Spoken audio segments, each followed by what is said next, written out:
voltei a filmar aqui só para mostrar que a gente já está chegando na final da 306 de encontro com a 365.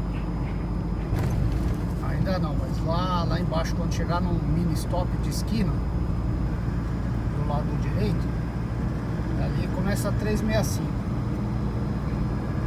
Já está próximo, tem acho que 1 quilômetro até lá. É, nem isso, tem 500 metros, alguma coisa assim. Fazendo essa curva, vamos dar uma baixadinha assim, já era. Já cai na 365. Em 400 metros, vire à esquerda.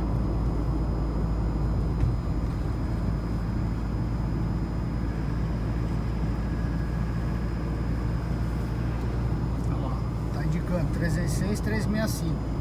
Tá indicando que a 306 continua para a esquerda, a 365 para a direita. Mas essa 306 mais para frente vai virar 365 Vire à esquerda. também.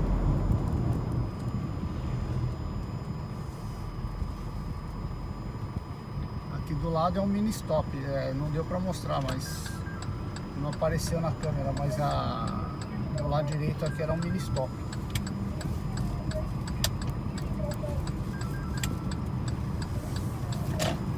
Ah não, tá indicando 306, 365, ó, as duas placas numa só.